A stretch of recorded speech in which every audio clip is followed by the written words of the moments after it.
दोस्तों अभी जा रहा हूँ सोहन लाल जी की दुकान पर कुछ सामान लेने के लिए। मैंने वाइड एंगल लगा दिया है, शायद आपको अच्छा लग रहा होगा जो ये शाम ढलने का नज़ारा है। आज मेरा प्रोग्राम है रिजॉर्ट पे। कोशिश तो करूंगा कि भाकरी बनाऊं, अगर उसमें नॉर्मल आटे से बनती होगी। अभी देखा नहीं है, चेक करके। कल ग्रुप है तो पुष्कर को सामान लेने भेज दिया था ऋषिकेश, अभी लौटा है। अभी हरी मोहन, पुष्कर, भूरी क्रिकेट खेल रहे हैं गांव के बच्चों के साथ में। मैं इधर निकल आया हूं तो मैंने देखा नहीं है कि क्या सामान लगता है। अगर नॉर्मल आटे से बनता है तो हम भाकरी बनाएंगे। मैंने दिन में उसको बोला था कि ज्वार का आटा लेके आना, अगर ज्वार का ना मिले तो बाजरे का तो लेके आना ही, क्योंकि एक मेरा प्रोग्राम था कि बाजरे की रोटी और सेंगरी की सब्जी बनाएंगे इन केस भाकरी का सामान नहीं मिल पाया तो। अगर मिल गया होगा तो दोनों बनाएंगे। तो 1 किलो सेंगरी मंगा ली है मैंने, जो राजस्थान की डिश होती है, बाजरे की रोटी सेंगरी की सब्जी। अब YouTube में देख के बनाएंगे और रोटी बनाएंगे चूल्हे पे, अपने पास चूल्हा है ही। और आज एक सब्सक्राइबर मिलने आ गए थे, शशांक भट्ट जी, तो काफी देर बातें होते रही और उसमें एक बात निकल के आई। तो मैंने सोचा था, मैंने उनसे भी बोला था कि इस बात को मैं वीडियो में शेयर करूंगा। अचानक से याद आई मुझे। आवाज के बारे में बात करने लगे कि आपकी आवाज में बेस बहुत है और ऐसा। वो एक एग्जांपल दे रहे थे कि वैष्णो देवी में कोई महान जी हैं, उनके वो चलते हैं माइक पे भजन वगैरह या कुछ अनाउंसमेंट वगैरह होती हैं। बोले उनकी आवाज़ भी मेरे जैसी थी, उन्होंने बताया। और बोले शायद उनके बारे में बोला जाता है कि वो ड्राई फ्रूट्स ही ज़्यादा खाते हैं।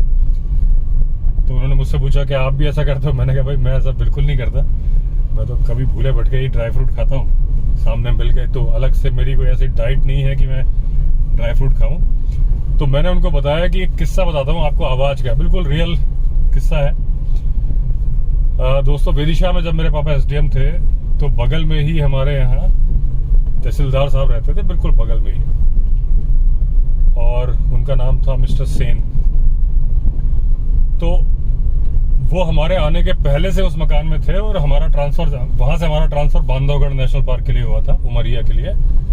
हमारे जाने के बाद भी थे, हमारे बाद ट्रांसफर हुआ था उनका। तो मैं बैडमिंटन खेलता था और मैं 15 साल का रहा हूँगा और 10th में था। और वो हमारे घर के सामने से निकल के आते थे सेन अंकल, तो नमस्ते भी करता था और हालचाल पूछते थे।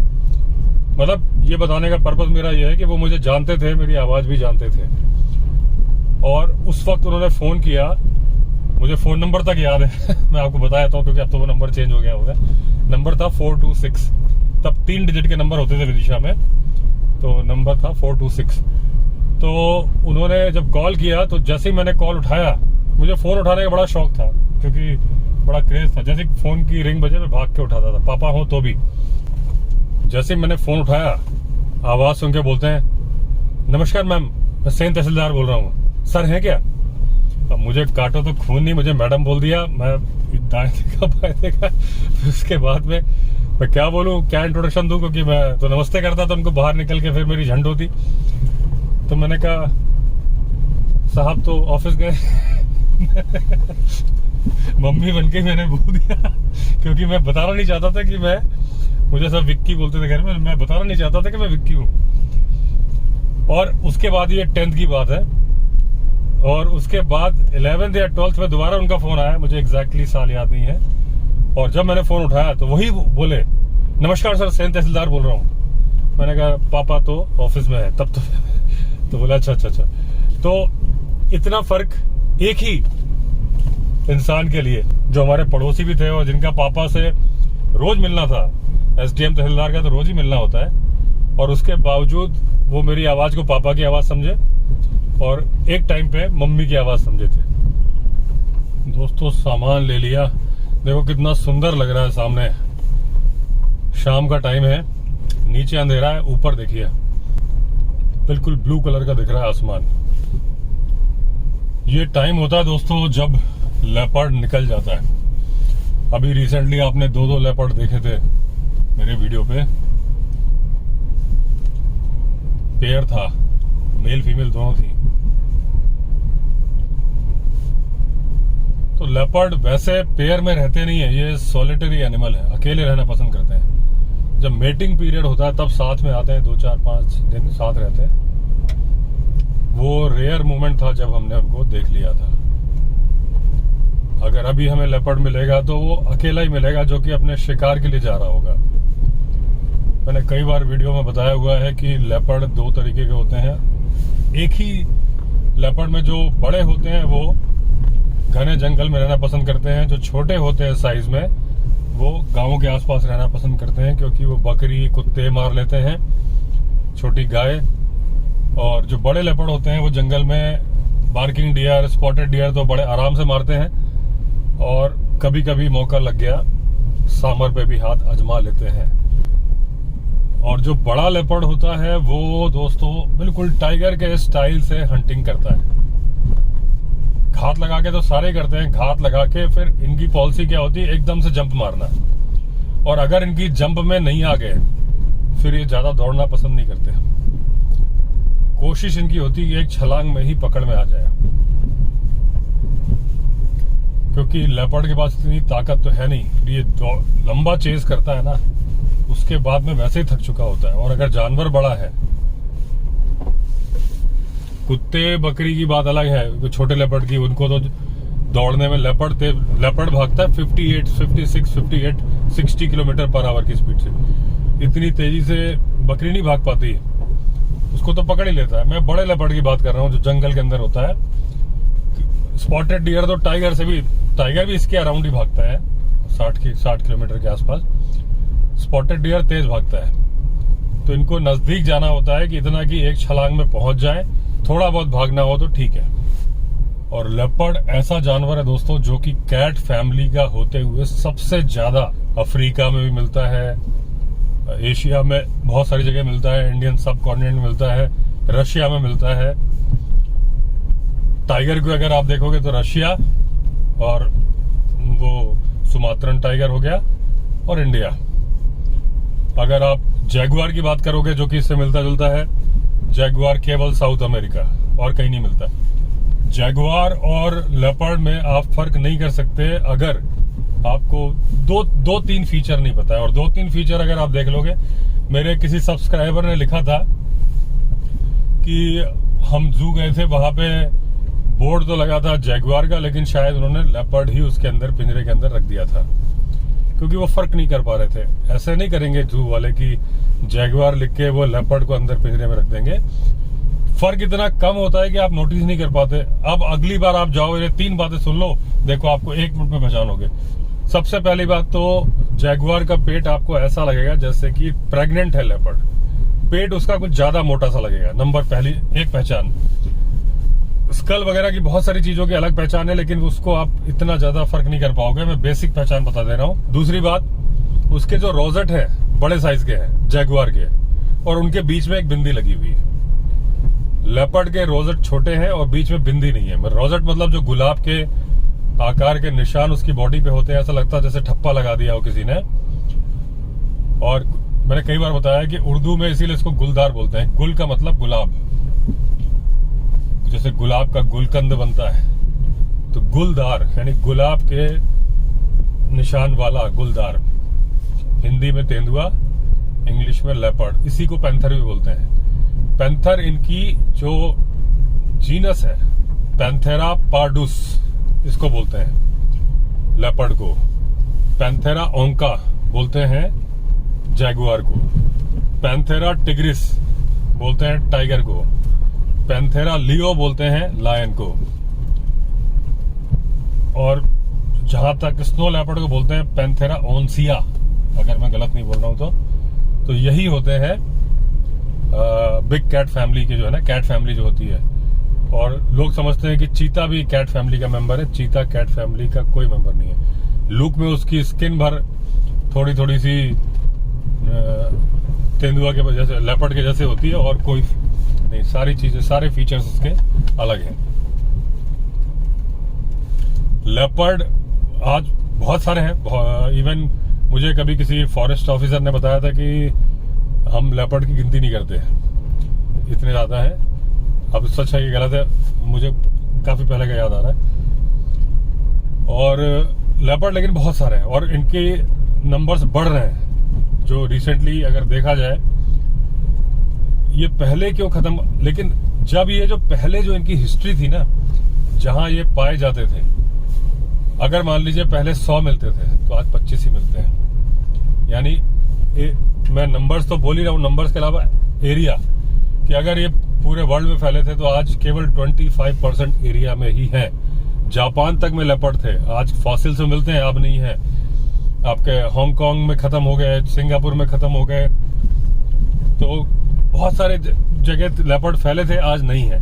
इसके बावजूद सबसे ज्यादा स्प्रेड कोई बिग कैट फैमिली का मेंबर है, कैट फैमिली का मेंबर, तो लेपर्ड ही है। वल्नरेबल है क्यों? क्योंकि हैबिटेट लॉस हो रहा है जंगल कम होने से। और जो गांव के पास तो मिलते हैं, जैसे आप उत्तराखंड देखोगे तो उत्तराखंड में हर जगह है, लेकिन पहले जो प्लेन्स के गांव थे वहां पे भी लेपर्ड थे, अब नहीं है। हाँ, अब रिपोर्ट हो रहा है, जैसे दिल्ली में नोएडा की सोसाइटी में लेपर्ड आ गया और फरीदाबाद में आया। अभी मुझे इंस्टाग्राम पे मेरे किसी सब्सक्राइबर ने लिखा था कि फरीदाबाद में आया, ये कहाँ से आया होगा? तो मैंने बताया कि ये आया होगा सरिस्का नेशनल पार्क से, अरावली हिल्स के थ्रू। फरीदाबाद में भी अरावली हिल्स है, गुड़गांव में भी है, सरिस्का नेशनल पार्क में भी, आगे जाके माउंट आबू तक चली जाती है अरावली हिल्स। तो ये सरिस्का नेशनल पार्क से उसके थ्रू, अरावली हिल्स के थ्रू फरीदाबाद आया। गुड़गांव में भी रिपोर्ट होता है, दमदमा लेक में भी काफी रिपोर्ट हुए हैं लेपर्ड। और जो पहाड़ी वाला रास्ता है गुड़गांव का, वहां तो बोर्ड लगे हुए हैं, लेपर्ड के बहुत सारे बोर्ड लगे हुए हैं। और लेपर्ड को पानी नहीं चाहिए होता दोस्तों। अगर पानी ऐसी जगह हो ना जहाँ पानी बिल्कुल नहीं है, तो भी ये काम चला लेगा। वैसे भी 8-10 दिन बाद पानी पीता है, जो इसको मॉइस्चर मिल जाता है ना मांस खाने से और जो उसके ब्लड से, उससे इसका काम चल जाता है। इसलिए ये रफ एंड टफ है, इसलिए सर्वाइवल इसका ज्यादा हो जाता है दूसरी कैट फैमिली मेंबर से। इसके पास स्किल है पेड़ के ऊपर चढ़ने का, तो जैगुआर के पास भी है, लेकिन जैगुआर की मर्जी है चढ़ने की तो चढ़ेगा, नहीं मर्जी है तो नहीं चढ़ेगा। रीजन, जहां पे जैगुआर है वहां उसका कोई बॉस नहीं है, ना तो वहां पे लायन है ना वहां पे टाइगर है, तो वो टॉप प्रीडेटर है, तो उसको फर्क नहीं पड़ता, वो चौड़े में रहता है। लेपर्ड डर के रहता है। अगर आप चाल भी देखोगे लेपर्ड की तो दब दब के दाएं बाएं देखेगा फिर चलेगा। टाइगर की चाल देखोगे तो वो चौड़े में चलता है, शहनशाह बादशाह वाला। उसको डर नहीं होता कि मुझे कोई आके मारेगा। लेपर्ड को हमेशा डर होता है कि टाइगर आके उसे मार देगा। तो इसलिए, क्योंकि पेड़ पे चढ़ने के इसके पास वो काबिलियत है, इसलिए भी ये सरवाइव कर जाता है। और इसलिए भी ये बंदरों तक को मारने की क्षमता रखता है, जो टाइगर नहीं रखता है। टाइगर दहाड़ मारता है सोते हुए बंदर जब रात को, और उससे डर के एक आध बंदर का हाथ छूट जाता है तो टाइगर उसको मार देता है। लेपर्ड तो ऊपर चढ़ के मार देता है। डिजाइन भी इसका ऐसा किया है भगवान ने कि पैर छोटे बनाए हैं, बॉडी लंबी, ताकत भरपूर दी है। और अगर लेपर्ड 80 किलो का है तो करीब 150 किलो का जानवर लेके पेड़ पे चढ़ जाता है, इतनी पावर है उसके पास। मैंने एक वीडियो देखा था, किसी एक जानवर को पकड़ा और उतने दूसरी गाय या भैंसे थी पीछे भागी और गोली की तरह से लेपर्ड गायब हो गया भैंस को लेके, छोटी भैंस को लेके। इतनी पावर है कि सिर्फ वजन को भाग नहीं रहा है, वजन को लेके भाग रहा है। दूसरा मौका परस्त है, जो घात लगा के जिस वक्त ये अटैक करता है, इसको ढूंढ पाना बड़ा मुश्किल है। अभी हम जहाँ चल रहे हैं यहाँ पे अगर लेपर्ड छिप जाए, लाइट पड़ रही है, पत्थर के पीछे छिप जाएगा तो हमें नहीं दिखेगा। कैमोफ्लॉज है ही वो, उसकी बॉडी का, स्किन का कलर ही ऐसा है। और दूसरी बात, खाने में बहुत ज्यादा नखरे नहीं है इसके, इसको कुछ भी चलता है। अगर कोई बड़ा कीड़ा है उसको भी मार के खा लेगा, जरूरत पड़ने पे अगर कोई जानवर मरा पड़ा है तो भी खा लेगा। वो तो लायन भी खाता है, जरूरत पड़ने पर टाइगर भी खाता है। एक कहावत चलती है कि शेर अपना शिकार खुद मार के खाता है, ये गलत कहावत है। अगर आप देखोगे लायन तो नॉर्मल वे में करीब 30% खाना उनका मरा हुआ भोजन होता है, जो पहले से दूसरे जानवर का छीना, लकड़बग्घे ने मारा, तेंदुए ने मारा, उसको छीन के खाने का। 30% डाइट उनकी थी डोमेस्टिक कैटल, 60% तो यही हो गया, यानी 40% ही शिकार करके खाते हैं लायन। और टाइगर की बात भी करोगे तो टाइगर का परसेंटेज तो एग्जैक्ट नहीं बोल सकते, क्योंकि डोमेस्टिक कैटल में बहुत ज्यादा टाइगर भी डिपेंडेंट है। आप जो ह्यूमन एनिमल कॉन्फ्लिक्ट देखते हो, अक्सर आप देखते हो कि गाय मार दी, या जितनी भी शिकार की कहानियां मैं स्टोरी बोलता हूँ, सुनाता हूँ, जब देखो तब होता है कि अगर वो उसको हंटर गए हैं मैन ईटर को मारने, तो पता चलता है कि आज उसने गाय मारी, आज उसने भैंस मारी, और जो उनको बेट यूज की जाती थी वो भी भैंसा ही था। तो टाइगर की भी डाइट का रेगुलर हिस्सा है डोमेस्टिक कैटल्स। और उसके अलावा भी अगर मरा हुआ जानवर, लेपर्ड, आप ये बताओ कि लेपर्ड अपना शिकार पेड़ पे लेके क्यों चढ़ता है? अगर उसे इस बात का डर नहीं है कि टाइगर आके छीन लेगा, वो इसीलिए करता है। हाँ, ये बात है कि नीचे लकड़बग्गे भी छीन लेते हैं, लेकिन लकड़बग्गे इतने ज्यादा है नहीं। और दूसरी बात यह है कि वो जो लकड़बग्गे छीन लेते हैं, जब आप देखते हो, अगर आप अफ्रीका का देखते हो, वो स्ट्राइप्ड हाइना नहीं है, स्पॉटेड हाइना है। स्पॉटेड हाइना पैक में रहते हैं, ग्रुप में रहते हैं, तो उनकी पावर बहुत ज्यादा बढ़ जाती है। जैसे जंगली कुत्ते हैं, जंगली कुत्तों को ज्यादा खतरा माना जाता है टाइगर के कंपैरिजन में। जिस जंगल में जंगली कुत्ते हैं, वो जंगली कुत्तों का रेशियो 80% का होता है। अगर वो शिकार पे निकल जाते हैं, 80% उनको सक्सेस मिलती है। टाइगर को नहीं मिलती, टाइगर को 20-30% ही सक्सेस मिलती है, क्योंकि जंगली कुत्ते इतनी चारों तरफ से घेर लेते हैं ना, और वो सामर्थ इतने बड़े बड़े जानवर को गिराने की ताकत रखते हैं, इधर से खींचेंगे उधर से खींचेंगे। लेकिन मैं यहाँ बता रहा हूँ कि जिस तरीके से जंगली कुत्ते झुंड में काम करते हैं, वैसे ही स्पॉटेड हाइना झुंड में काम करते हैं, तो वो तो लायन की भी हालत खराब कर देते हैं। ऐसे वीडियो आपको मिल जाएंगे नेट पे। लेकिन लेपर्ड से छीन ही लेते हैं। अगर हम अपने यहाँ की बात करेंगे, इंडिया की बात करेंगे, तो यहाँ पे स्ट्राइप्ड हाइना है। ये एक रहते हैं, सोलिटरी एनिमल है। मुझे 2 मिले एक साथ, जैसे मुझे 2 लेपर्ड मिले थे, ऐसे ही मुझे 2 हाइना भी स्पॉट हुए थे, वीडियो में है, साफ साफ आए थे। लेकिन वो मेटिंग पीरियड छोड़ के, ऐसा नहीं है कि वो हंटिंग साथ में करते हो। तो अकेला लकड़बग्गा है स्ट्राइप्ड हाइना, तो लेपर्ड भारी पड़ेगा उसमें। ग्रुप में है तो लेपर्ड भाग जाएगा। तो यहाँ का केस ऐसा नहीं है। यहाँ अगर लेपर्ड को देखिए, सामने जंगली खरगोश है, सामने भाग रहा है, लेकिन आपको कैमरे में नहीं आ रहा होगा, सामने भाग रहा है। मैं रोक लेता हूँ गाड़ी, वो देखिए, वो अभी मुझे तो दिख रहा है इसमें। लेपर्ड टाइगर से बचाने के लिए ही करता है, ऊपर लेके जाता है कि टाइगर उसका भोजन छीन न ले। तो दोस्तों यही है, लेपर्ड बढ़ रहे हैं, बढ़ते रहें। अगर अवेयरनेस हो जाए, साथ में रहने की हो जाए, ह्यूमन एनिमल कॉन्फ्लिक्ट ना हो, तो मुझे नहीं लगता कि लेपर्ड को कोई खतरा है। इवन मुझे तो नहीं लगता कि टाइगर को भी खतरा है। अगर गवर्नमेंट तो काम अच्छा कर ही रही है, लोग भी अगर समझ लें कि जानवर मार दे तो मुआवजा ले लें गवर्नमेंट से, उसको कुछ ना बोलें, तो इनका भविष्य सही है। चलिए दोस्तों, आ गया। ये गाड़ी मैंने रोक ली थी, मैंने क्या, आवाज जैसे ऊपर चढ़ाऊंगा ना तो धचके लगेंगे, तो आवाज खड़खड़ाएगी। तो चलिए दोस्तों, अगर आपने चैनल सब्सक्राइब नहीं किया है तो चैनल सब्सक्राइब कर लीजिए। फिर मिलते हैं अगले वीडियो में, तब तक के लिए all the best. Vande Mataram.